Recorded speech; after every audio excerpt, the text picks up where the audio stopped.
이제 세 가지로 제가 나눠서 말씀을 드릴 텐데, 먼저는 이제 제가 서론에서 이야기를 하고, 그 다음에 엥게리가 걸어온 지난 16년, 세 번째로 앞으로 나아갈 길, 이렇게 이제 정했거든요. 제가 이 주제를 정하고 나서, 야, 이렇게 주제를 멋있게 정할 수 있을까? 근데 이거를 뭐 생각한 게 아니라 주제를 뭐로 할 거냐고 묻는데 탁 튀어나온 말이 이 말이었어요. 그러니까 이제 제가 정한 게 아니라 하나님이 정해주셨다, 그런 생각이 있습니다. 멋있죠? 네. 지나온 길과 나아갈 길. 혹시 다른 데서 무슨 말씀을 정하실 기회 있으면 이렇게 정하시면 안 되겠습니다. 먼저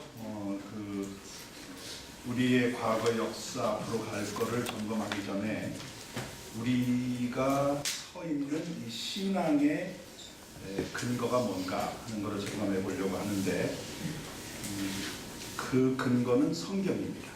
성서는 신앙의 근거이자 뿌리이며 버팀목이다.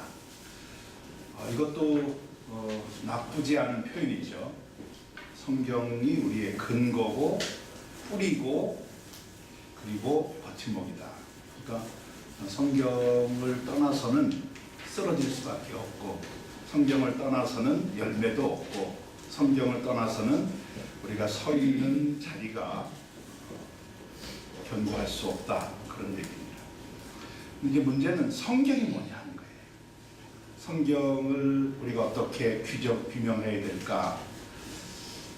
저는 성경은 창조에서부터, 성경 시작이 창조지 않습니까? 인간의 역사, 인간의 역사 이전에 이제 온 세계의 역사가 이제 창조인데, 창조로부터 종말까지, 종말은 아직 안 온 거죠. 요한계시록 22장 21절, 창세기 1장 1절에서 요한계시록 22장 21절, 22장 22절까지 길게 이어지는 거대한 흐름이다. 이 흐름을 다른 말로 역사라고 합니다. 우리는 원하든 원치 않든 역사 속에 있어요. 지난 1년 지나갔는데 그 역사입니다. 지금도 계속 이 역사는 진행되고 있어요. 이 거대한 이 흐름, 이 역사다. 근데 여기에서 이 역사는 한 번도 멈춘 적이 없습니다. 시간의 이 흐름은 멈춘 적이 없어요. 그 말을 다른 말로 바꾸면 우리의 신앙은 멈출 수가 없습니다. 멈췄다 그러면은 신앙이 아닙니다. 멈춰 있는 것은 끊임없이 흘러가는 거죠. 하나님은 이 흐름 속에서 중요한 역사의 고비고비마다 인물들을 선택하시고 그 인물을 통하여 역사를 만드세요. 그러니까 역사가 긴 흐름인데 그 긴 흐름 속에 중간중간 아주 기가 막힌 역사들이 있습니다. 이것이 이어지는 거예요. 이 역사의 중요한 사건, 그에 합당한 인물이 종합되어서 만들어진 역사인데, 이게 성경의 기록입니다. 성경에 보면 하나님께서 인물을 선택하셔서 위대한 역사는 그거를 500년 단위로 이어지고 있다, 그렇게 봅니다. 아브라함을 부르신 곳에서부터 모세까지, 모세에서 다윗까지, 다윗에서 바벨론 포로까지, 바벨론 포로에서 예수 그리스도까지, 그리고 그 이후 2000년의 역사도 500년 단위로 비슷하게 나눠집니다. 그래서 500년 단위의 하나님의 그 어떤 그 단락을 가지고 계시지 않나 싶습니다. 그런 점에서 우리 성서의 근거를 두고 있는 우리들의 신앙은 멈추지 않고 지속적으로 흘러가야 합니다. 멈출 수 없어요. 착각하지 마세요. 여러분들이 잠을 자는 동안도 우리는 역사의 흐름 속에 있는 것입니다. 그래서 꿈이 중요하지 않습니까? 하나님께서 꿈을 통해서 우리에게 지시하시기도 하고 사인을 보내주시는 것도 잠자는 것마저도 멈추지 않고 계속되는 역사의 증거라는 것을, 여기에서 저는 날마다 새로워져야 한다는 고린도후서 4장 16절의 말씀에 의미가 있습니다. 그냥 흘러가는데 내가 그 흐름 속에서 뭔가 새로움을 갖지 않으면 역사의 후퇴자가 되는 겁니다. 그만큼 지나온 시간만큼 깨달음이 있을 수 있고 또 그 가치가 점점 쌓여가는 거죠. 성경에서는 연륜을 굉장히 중요하게 여깁니다. 노인들 앞에서 존경을 표시하라는 잠언의 말씀이 그런 내용들입니다. 여러분들이 그만큼 역사의 연륜이 쌓인 만큼 좋은 교훈을 남겨줘야죠. 자녀들에게, 이웃에게. 동시에 이 흐름의 역사를 저는 선교라고 봅니다. 되게 많은 분들이 우리가 선교한다, 잘못된 것입니다. 우리가 선교한다고 하면 우리는 멈춰 있다는 뜻입니다. 내가 선교하겠다, 아닙니다. 우리는 하나님의 흐름 속에 있는데 그 흐름 자체가 선교예요. 그러니까 예수님께서 마지막 우리에게 지상명령을 전해주신 것은 그 의미예요. 꼭 어디 먼 나라 가서 선교해 선교가 아니라 내가 이 흐름 속에서 하나님이 주신 사명을 감당하는 것, 그게 선교입니다. 오늘 우리에게 이 흐름 속에서 우리에게 주시는 하나님의 소중한 사명들이 있습니다. 저는 이 역사의 지향점이 이스라엘을 향하고 있다, 제 확신입니다. 이 역사는 많은 가지들이 있을 수 있습니다. 그렇잖아요. 거기에는 국가의 역사도 있고 개인의 역사도 있고, 그런데 이 모든 역사의 중심은 이스라엘을 향하고 있다, 제 확신, 성경의 가르침이기도 해요. 그런 점에서 우리는 중요한 선교적 과제에 집중하고 있는 것입니다.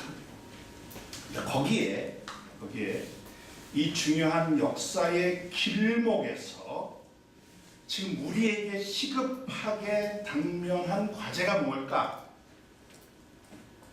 남북통일입니다.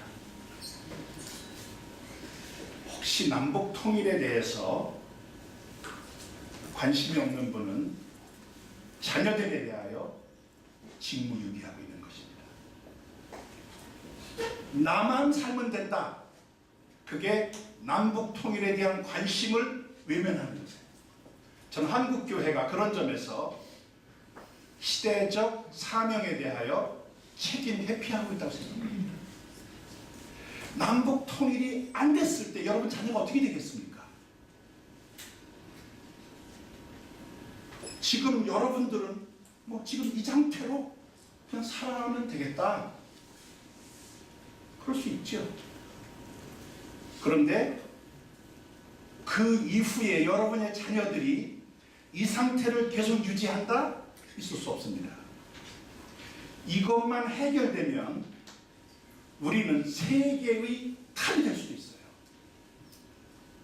그걸 왜 외면합니까? 하나님께서 그걸 우리에게 요구하고 계시고 있는데, 저는 남북 통일 문제가 너무 큰 주제입니다. 너무 큰 주제예요.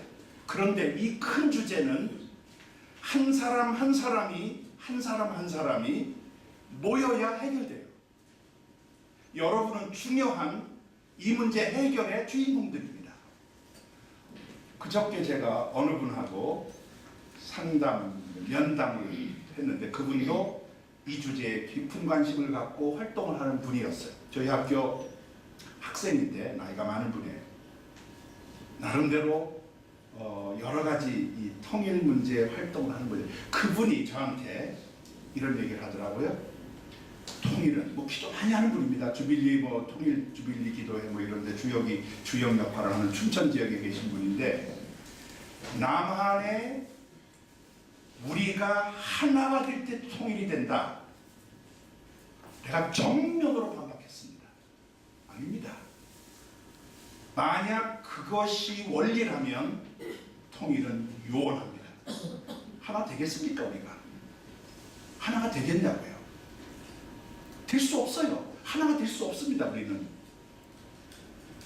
북한 문제에 눈이 열리면 우리 하나 됩니다. 그 증거가 그저께 나왔어요. 야당 여당이 한 목소리를 냈습니다. 장성택 사건으로 최근 들어 처음 있는 일이에요. 내가 그랬어요. 북한에 대한 눈이 열리면 우리는 하나가 됩니다. 거꾸로 북한에 대한 눈이 열려야 하나가 되고 하나가 돼야 통일된다. 그건 인정한다. 그러나 시작은 우리가 하나 되는 게 아니라 북한에 대한 우리의 눈이 열려야 하나가 된다. 어쩌면 북한은 한국 사회와 교회를 위한 축복의 열쇠일 수도 있다. 여러분들이 제 얘기를 진지하게 들으셔야 됩니다. 지금 한국 교회는 이 문제에 눈을 가리고 있습니다. 그런데 또 어제 어느 분하고 얘기를 나눴는데 이 주제에 너무나 많은 교회들이 이 문제에 관심을 갖고 있다는 것이에요. 우리가 알지 못하는 문제는 이것이 표면으로 표출되기 시작하면 엄청난 마치 그 홍수가 몰려오듯이 이 문제가 열릴 수 있다. 그 가능성을 알려주시더라고요. 문제는 여러분들이 한 사람 내가 뭐 이건 안 됩니다. 여러분들이 그 문제의 주인공적 의식을 갖고 기도하셔야 된다. 저는 그런 점에서 여기 계신 여러분들이 하나님이 마련해 주신 엔게디호를 함께 타고 있으면서 북방에서 땅끝까지 이어지는 선교의 흐름에 여러분이 함께 동참하고 있다. 이게 제가 여러분들에게 드리는 금년 한 해를 정리하는 하나님의 축복의 메시지입니다. 여러분들은 이 엔게디 합창단에 참여함으로 엔게디가 지향하고 있는 역사의 중심점 이스라엘과 이 시대에 우리가 풀어야 될 너무나 중요한 과제, 당면 과제, 남북 통일 문제에 함께 이 문제를 고민하는 엔게디의 동승자가 된 것입니다. 할렐루야입니다. 이거를 감사하는 마음으로 받아들이셔야 돼요. 이걸 부담으로 가지고 있으면 역사의 그 부름 앞에 외면하는, 책임 회피하는, 여러분 자녀들에게 줄 가장 소중한 이 영적 자산 플러스 우리에게 주신 이 축복의 기회를 그들에게 더 넓게 열어서 주는 그런 정말 복된 그런 부모들이 될 것이다. 할렐루야입니까? 네. 굉장히 무거운데 부담이 되시는 거 아니에요? 아닙니다. 우리는 하나님께서 하시는 거예요. 저는 그 점에 있어서 너무너무 확신이, 하나님께서 하시는 일에 우리를 초청하고 있는 거죠. 성경에 나오는 인물들, 그 인물들이 그렇게 부각됩니까? 아니, 예언자들이 지금 소예언자들이 12명, 대예언자가 4명, 16명이거든요. 그분들 아세요? 잘 모르잖아요. 뭐를 압니까? 성경을 알잖아요. 그게 증거예요. 하나님께서는 그 인물을 선택하시는데 그 인물의 위대함이 아닙니다. 하나님이 그들에게 말씀을 맡긴 거죠. 그들이 말씀을 만든 게 아니에요. 그러니까 우리는 예언자들은 잘 모르는데 성경은 잘 알고 있어요. 똑같습니다. 하나님께서 우리를 하나님 역사에 부르신 거죠. 네가 하라가 아니라 내가 하겠는데 내가 그 도구가 좀 되어달라, 그런 거죠.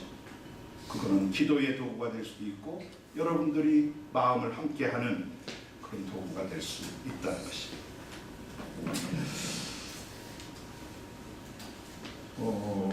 이거를 근거로 지나온 16년을 돌아보겠습니다. 결론을 말씀드리면 엔게디는 억지로 한 적이 없습니다. 자연스러운 흐름이에요. 마치 성경의 흐름처럼. 그건 뭐를 의미할까요? 하나님의 섭리와 은혜 가운데 왔다는 것입니다.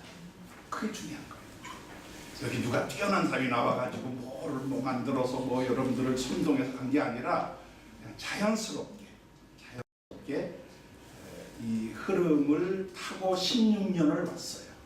근데 그 16년의 지난 역사가 하나님께서 우리에게 원하시는 그 방향으로 이렇게 왔다는 것입니다.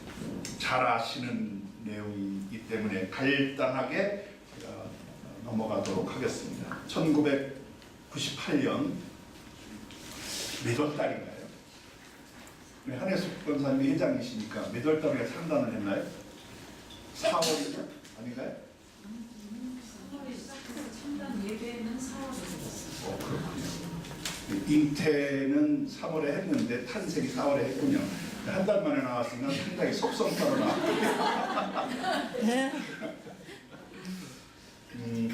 처음에는 평생교육원 홍보 역할을 담당하도록 그렇게 시작을 했는데 지금도 그 역할은 여전히 유효합니다. 그래서 우리가 평생교육원 안에 소속되어 있습니다. 여러분들이 그 창단의 그 출발 때의 정신은 놓치지 마셔야 돼요. 기도하실 때도 서울신학대학과 평생교육원의 발전을 위해서 기도해 주셔야 됩니다. 근데 그때 제가 평생교육원 원장이었고요. 또 지금 지휘하시는 분께서 그 합창지휘대학원을 졸업하고 그 당시에 평생교육원이 마이너스 한 400만 원으로 제가 인수를 받았어요. 그래서 이걸 어떻게 키울까 그러다가 홍보가 필요하다. 그 당시에는 잘 안 알죠. 그러니까 동네 아줌마들 모아다가 훈련시켜서 시키면 열심히 가서 홍보할 거다. 그런 아이디어였어요. 여러분들이 그런 면에서 활용이 잘 되신 거죠. 그 방법 중에 하나가 먼저 이 평생교육원의 한 과목이라도 들어야 지원 자격을 준다. 그럼 아는 사람 어떻게 하냐? 그러면 여기 와서 있으면서 해라. 그래서 억지로 한 과목씩을 다 듣게 하는 것 같아요. 상당히 지금 평생교육원이 발전을 해가지고요. 지금은 어마어마하게 커졌습니다. 이래봬도 400만 원 마이너스를 흑자로 돌린 장본입니다. 여러분들이 또 그 역할을 잘 해주셨고 그런데 이 합창단이 시작부터 봉사와 선교를 지향하는 합창단으로 성장을 했습니다. 그건 여러분들이 스스로 만들어낸 역량입니다.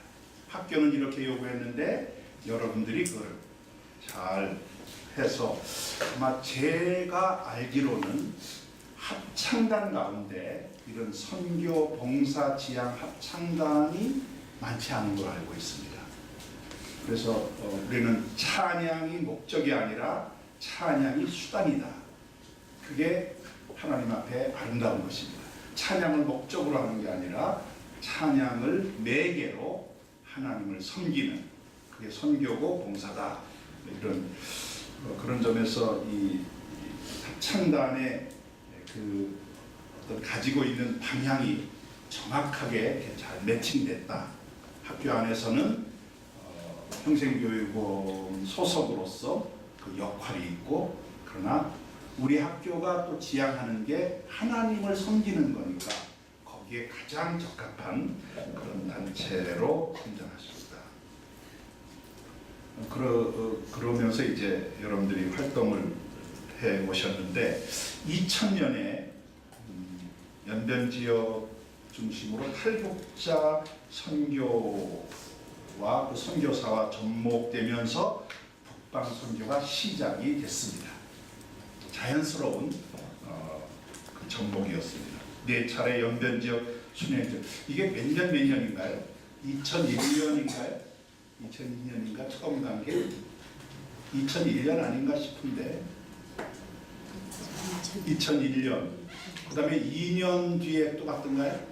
처음에는 다음에 2001년, 2002년 그 다음 그 역사를 여러분들이 정리를 좀 하셔야 돼요. 딱 외우고 있어야 돼요. 우리는 하여튼 그것 좀 정리를 좀 저에게도 좀 자료를 주시기 바래요. 그러면서 이제 일본 니가타 지역 순회 연주를 갔었는데 제가 알기로는 조청년 개통 조선학교를 방문하면서 그쪽에 있는 북한 주민들이죠. 조청년계가 그분들과도 또 이게 2000 몇 년인가 이게? 2002년. 예? 2002년. 2002년에 네, 12월 21일. 그러니까 2012월 달이었죠. 예, 크리스마스 12월 때. 21일 날. 항주 지역이 2000 몇 년이죠? 항주요? 11년. 네, 2011년. 그렇게 해서 북방 선교에 대한 이제 그 미래 합창단에서의 활동이 있었고, 그러는 중에 엔게디 동산에서 찬양을 하게 해달라는 이수련 권사님의 기도가 씨앗이 돼가지고 그것이 몇 년, 5년 준비하셨나요? 2006년. 네? 2006년. 2006년인데 그 시작이 2001년인가? 돈을 모았잖아요. 제가 알기로. 2년 도 3년? 그 2003년에 시작을 해서 3년 동안 돈을 모은 거. 그때 요르단, 이스라엘, 이집트를 다녀왔고 2년 뒤에는 2차 다크 선교를 위해서 순회 연주를 했는데 터키, 그리스, 그리고 지난해 1월에서 2월까지 3차 해서 요르단, 이스라엘을 다녀오는 그런 역할을 했습니다. 그러는 사이에 2088년이 아니라 2008년입니다. 2088년까지 살 분이 계시는데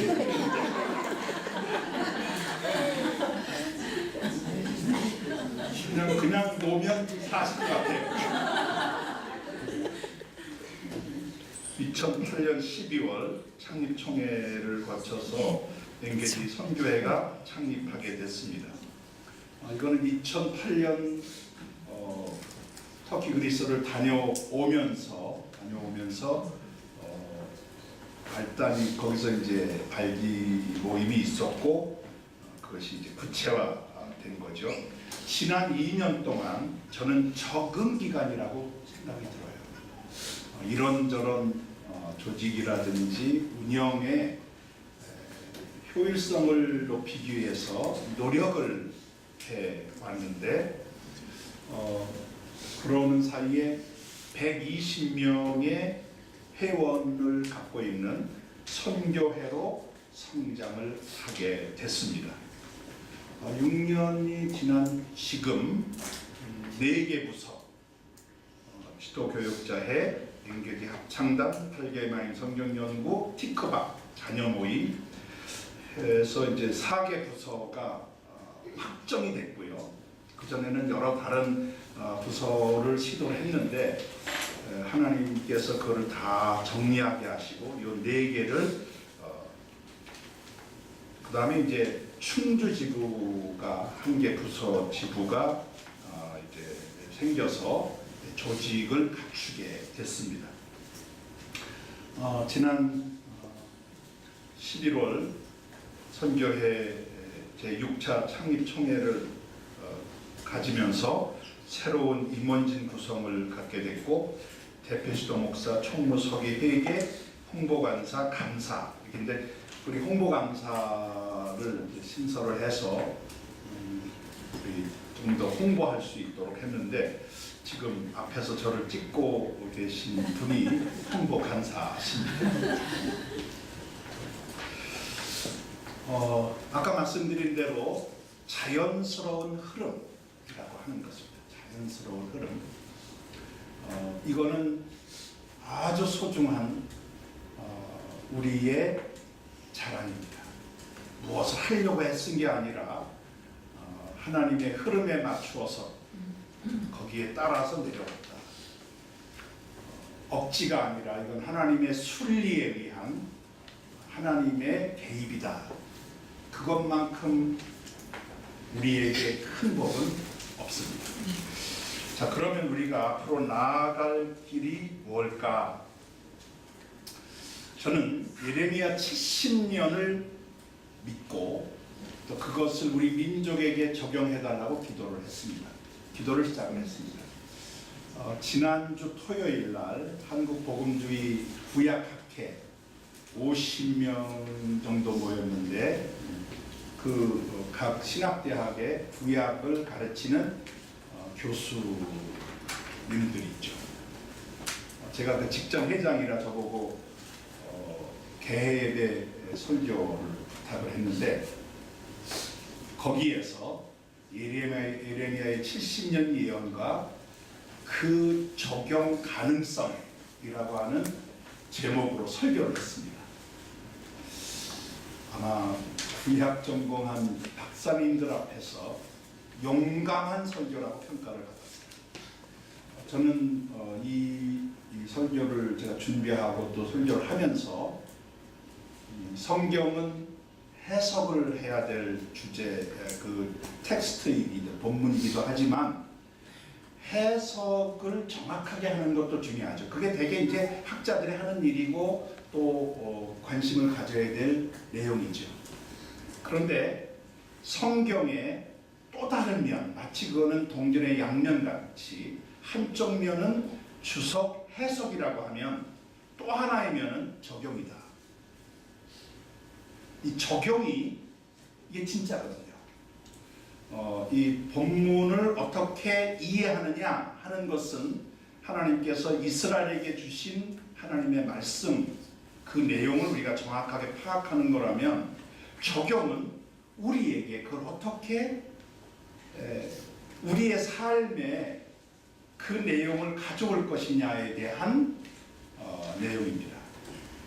그런 점에서는 이 예레미야 70년 예언의 해석적인 측면하고 그것이 2600년이 지났어요. 2600년이 지났는데 지금도 여전히 하나님은 그 말씀의 적용을 가능하게 하시는 분이라고 하는 면에서 대한민국 역사에 이거를 적용한다고 하는 놀라운 일 아닙니까? 2600년 전에 예언했던 내용을 전혀 다른 상황인 오늘 우리에게 적용할 수 있다고 하는 것은 가슴 떨리는 감격이죠.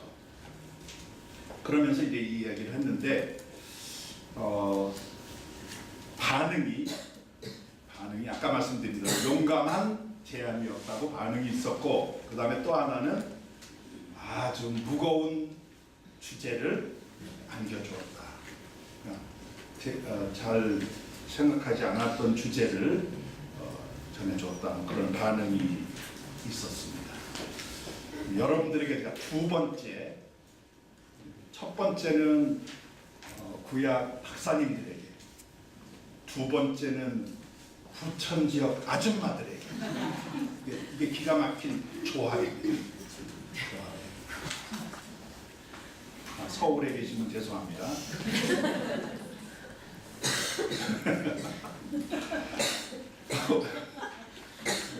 서울에 계신 두 분이 계신데 많아요, 이제. 네? 많아요.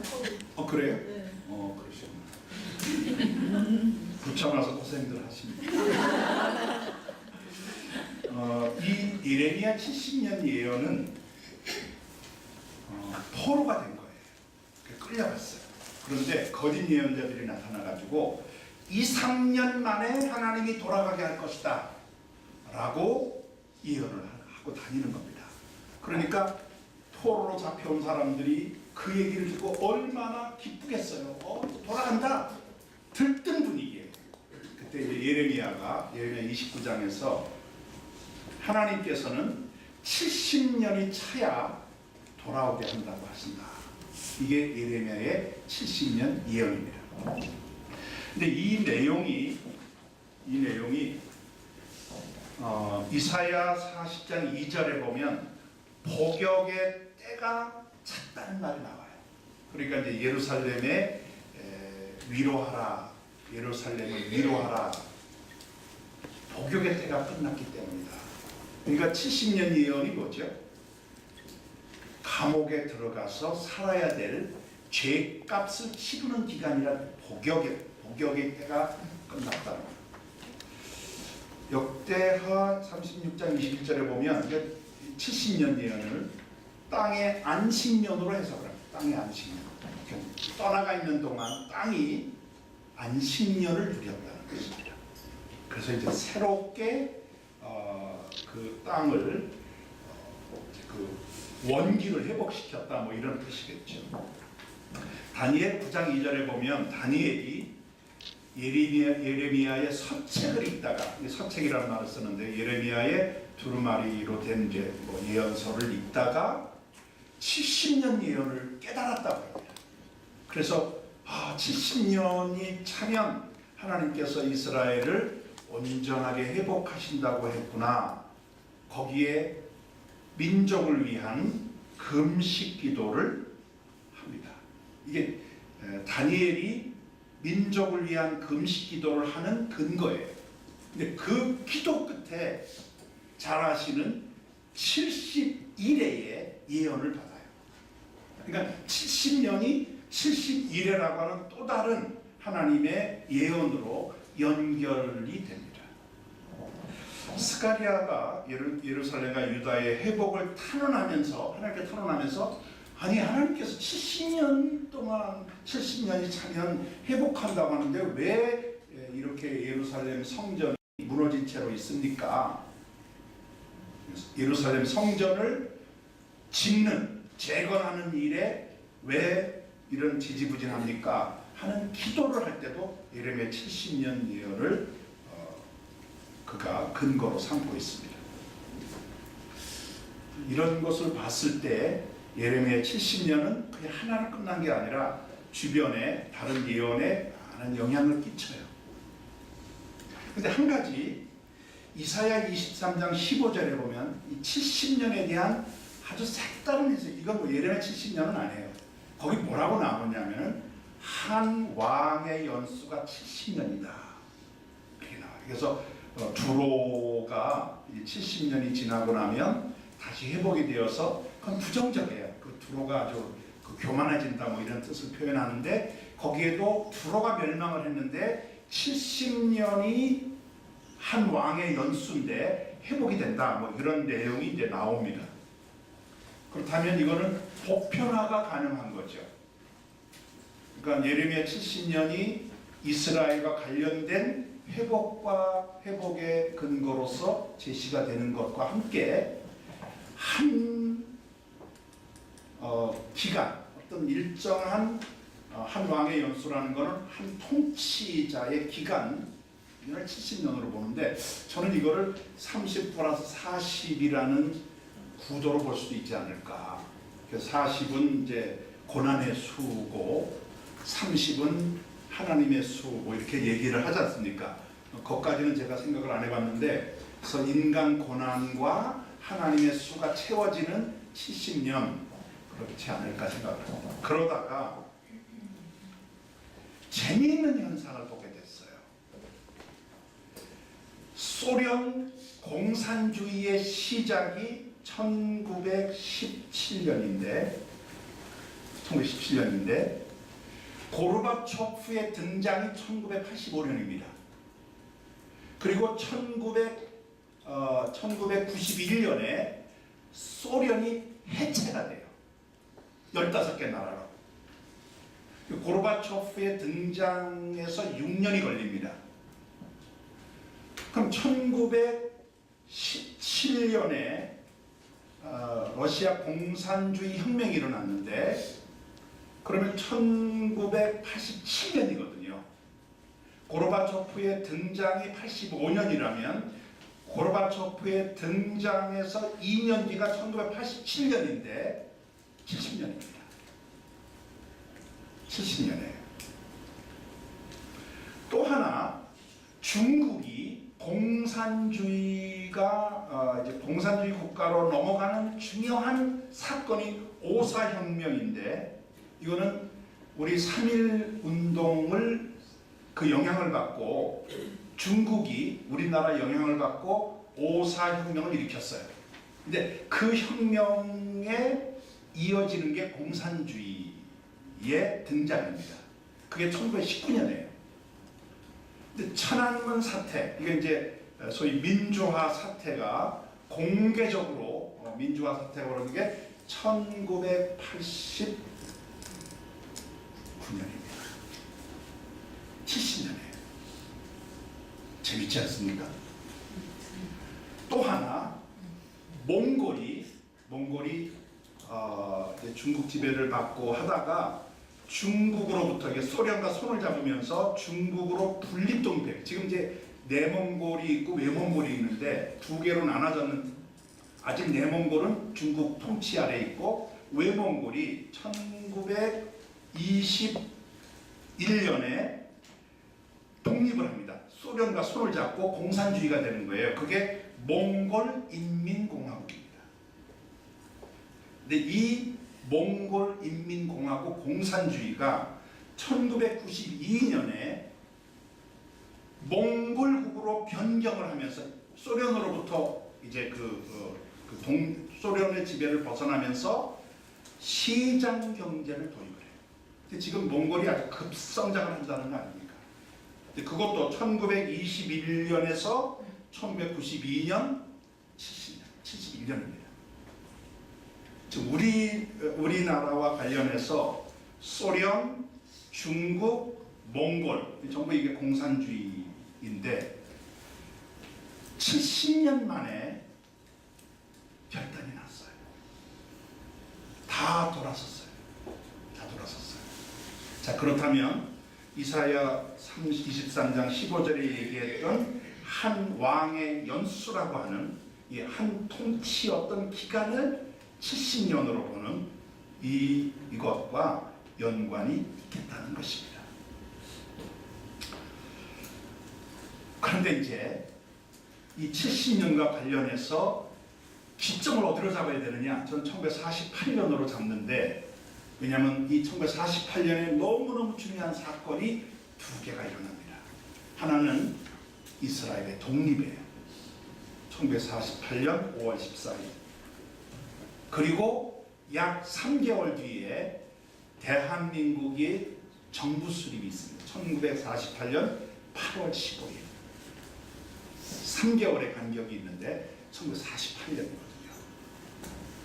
물론 우리나라의 정부 수립은 남한 단독 정부 수립이기 때문에 분단이 고착이 됩니다. 물론 2년 뒤에 6.25로 더 고착이 돼버렸죠. 자, 여기에서 저는 이스라엘의 독립, 이 독립은 20세기에 너무너무 큰 일들이 많아요. 2차, 2차례 세계대전이 있었죠. 그리고 공산주의가 일어났다가 망했죠. 세계가 두 개의 진영으로 나눠져서 이제 그 두 개로 나눠져서 소위 냉전 시대에 전쟁으로 폭발한 게 대한민국입니다. 1950년 6.25에. 그런 면에서 6.25가 중요한 사건입니다. 거기에 이제 자동차가 나오고 비행기가 발전하고 달나라도 갔다 오고 토성, 목성도 막 가고 금성도 가고 엄청난 변화. 컴퓨터가 이렇게 발달할 거는 상상도 못했지 않습니까? 손안에 전부 핸드폰 들고 다니는 거 상상이나 했었어요? 이 엄청난 변화가 20세기에 있었는데 그 중에 가장 중요한 변화를 꼽으라면 뭘까? 이스라엘 독립이에요.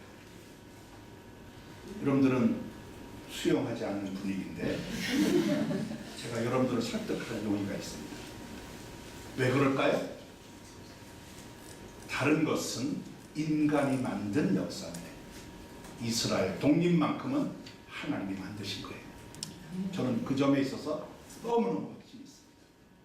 역사의 주인이신 그분이 작정하고 이루신 역사예요. 그보다 더 큰 역사가 어디 있습니까? 요즘에 와서는 1차, 2차 세계대전을 이스라엘 독립을 위한 하나님의 전략으로 해석하는 분위기도 있어요. 1차 대전, 2차 대전이 이스라엘 독립을 지향하고 있다는 거예요. 영적인 면에서 충분히 받아들일 수 있는데 실제로 그럴 수 있다는 것입니다. 거기에 대한민국 정부 수립이 함께 대칭으로 서 있다. 자, 여기에서 아시아의 극동입니다. 우리가 물론 일본이 있고 그렇습니다만 소련도 있고 그런데 극동 지역이에요. 이스라엘은 극서 지역이에요. 지중해 연안 극서 지역. 그러니까 아시아를 놓고 보면 제일 동쪽, 제일 서쪽 양쪽의 축입니다. 2차 대전 이후 독립한 나라 가운데 민주화를 이루면서 선진국에 진입한 유일한 두 나라는 말이 맞아요? 안 맞죠? 유일한 두 나라라는 말을 쓰려다가 못 숨기더라고요. 유일은 하나인데. 네? 유일한. 희한한. 하여튼 세계 모든 그 2차 대전 이후에 독립한 나라가 꽤 많은데 선진국에 진입한 두 나라 이스라엘과 대한민국밖에 없습니다. 그런데 그 전에 선진국에 있던 나라들이 우수수 떨어진 나라들은 수도 없이 많습니다. 필리핀이라든지 뭐 브라질이라든지 아르헨티나 다 우수수 다 떨어졌어요. 이 두 나라만이 그 인구수는 750만이거든요. 이스라엘이. 우리는 뭐 4천만인데 인구수로 따지면 우리가 훨씬 많기 때문에 전체 경제 규모로는 우리가 훨씬 큽니다. 그러나 1인당 경제 1인당 GNP라고 그러나요? 거기는 훨씬 높습니다. 이스라엘이. 그거 잘 모르는 분들이 많잖아요. 두 나라 모두 문제를 안고 있어요. 우리는 남북 통일의 문제, 분단이라는 문제를 알고 있고 이스라엘은 팔레스타인과 같은 나라로 유엔이 1949년에 결정을 해줬는데 아랍국이 안 받아들이는 바람에 이스라엘만 독립을 하고 팔레스타인은 주변 5개 나라가 다 나눠 가졌어요. 4나라가. 이것도 따지고 들어가면 이스라엘 책임이 아닙니다. 아랍 국가들이 이스라엘 없애고 하나 세우겠다고 시작한 전쟁이에요. 5차례 전쟁을 치르는데 번번이 이스라엘이 이겨요. 이길 수 있는 가능성은 정신력, 신앙 외에는 없습니다. 군사면이나 무기면이나 모든 면에서 이스라엘 이길 수가 없었어요. 그러니까 아랍 국가들이 이스라엘 독립을 밀어내버리고 한 나라 세우겠다고 하는 거죠. 그런데 지금 와서 이제 팔레스타인이 UN 옵서버국이 됐습니다. 이거는 곧 나라 세운다는 지금 준회원이 됐거든요. 이스라엘에서도 그 분위기가 많이 지금 올라가고 있습니다. 이 팔레스타인 국가를 세우게 되면 주변 아랍 국가의 이제 관계 개선이 되고 우리하고 비슷한 지금 상황이에요. 비슷한 상황. 조금 유형은 다르죠. 우리 같은 민족이고 저기는 다른 민족인데 나라를 세워주는 여기는 통일을 이루는 그런 과제가 남아 있습니다. 저는 이 두 나라가 기점이 똑같은 1948년을 출발점으로 해서 해서 70년이 되는 2018년에 하나님의 카이로스적인 사건, 하나님의 역사가 이루어질 것이다. 이게 제 확신이고, 그것이 북방에서 땅끝으로 선교 비전을 가지고 있는 엔게디의 비전이기도 합니다. 그런 점에서 저는 엔게디 비전 2018, 아직은 타이틀만 있는데 여기에 우리가 걸맞는 선교 전략을 세워서 나가야 되겠다. 그래서 앞으로 엔게디 합창단 선교회 임원들과 워크숍을 가지면서 이 문제를 앞으로 4년, 5년, 길게 보면 5년이고 짧게 보면 4년입니다. 이 어떻게 보면 중기 전략이죠. 단기 전략은 아니고 중기 전략인데 이 전략을 수립을 해야 되겠다. 그러기 위해서는 이런 문제를 여러분들과 기도 제목으로 나누고 싶습니다. 첫째는 보다 적극적으로 중보기도 운동을 전개해 주십사 하는 것입니다. 왜냐하면 기도가 바탕이 되지 않으면 안 되기 때문에 그렇습니다. 기도하는 분들이 많거든요. 그 기도에 우리가 함께 동참하면서, 두 번째는 선교회의 부서별 활성화가 이루어져야 되는데 엔게디 합창단이 가장 중심에 있습니다. 가장 중심에 부서가 활성화되어야 됩니다. 티크바도 더 활성화되어야 되고, 또 8개의 망인도 그렇고 청주 지부도 활성화시켜야 됩니다. 그러면서 회원 확대를 해야 된다. 저는 2014년에 200명 회원 확보를 하자, 그렇게 제안을 했습니다. 지금 120명인데 여러분들이 2명만 데려 들어와도 200명 돼요.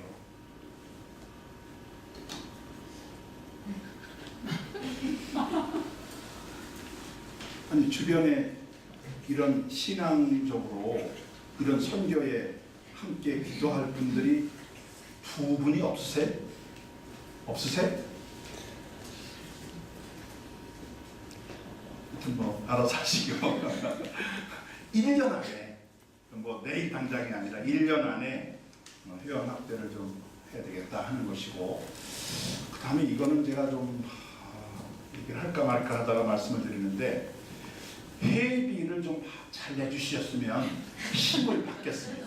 그래서 좀 부탁을 드리고요. 그 다음에 그 시간이 지나면은 그 회사에서도 이렇게 올라가잖아요. 뭐 그냥 일반 직원이 뭐 대리되고, 뭐 그다음 뭐가 되죠?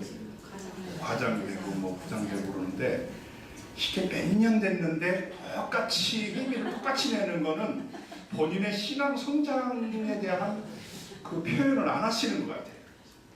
그것도 좀 염두에 두시고, 하다못해 물가 상승 정도 이렇게 해야 우리가 힘을 좀 받을 수 있겠습니다.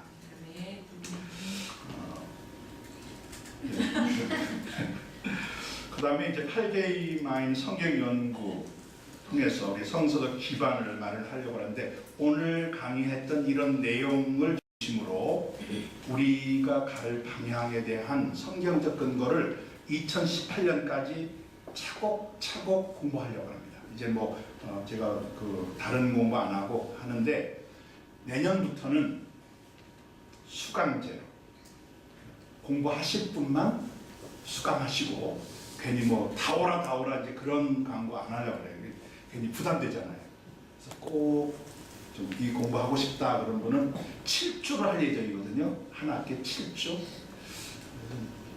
하시기 바라고, 그 다음에 동일 비전의 선교단체들과 연합운동을 전개하는데, 지금 3군데가 접촉이 되어 있어요. 그래서 우리 엔게디 합창단 선교회가 주축이 되어서 그 네트워크를 만드는 거죠. 물론 그 이스라엘 사역 네트워크라고 해서 한 50개 정도 모인 데가 있습니다. 근데 거기보다도 우리 나름대로 우리 스타일의 이런 또 전략을 세워 나가면 좋겠다. 우리 서울신학대를 중심으로 이렇게 되면 좋겠다. 그렇게 생각을 하고 있습니다. 우리가 가야 될 길입니다. 시간이 조금 지난 잘 감당하고자 합니다. 선교회도 허락해 주셔서 2018년까지 합창단 창단 20주년, 선교회 창립 10주년을 향하여 좋은 전략을 세우고 또 함께 할 사람들을 모으고, 그래서 예레미야 70년 그 예언처럼 이스라엘 백성들에게 포로에서의 해방의 감격을 주셨던 것처럼 우리 민족에게 그리고 이스라엘에게 이 70년의 감격을 허락하여 주시옵소서. 북한의 정세가 매우 불안정하고 또 여러 가지 염려되는 것이 있지만 이미 하나님께서 하나님의 방법으로 남북 통일 문제를 시작하신 줄로 믿습니다. 무리하지 않게 우리 모두가 다 하나가 되어서 이 하나님의 이루어 가시는 이 뜻을 잘 만들어 갈 수 있도록 지혜도 주시고 영적인 각성도 주시고 한국교회로 하여금 새로워지는 놀라운 은혜를 허락하여 주시옵소서. 예수님의 이름으로 기도하옵나이다. 아멘.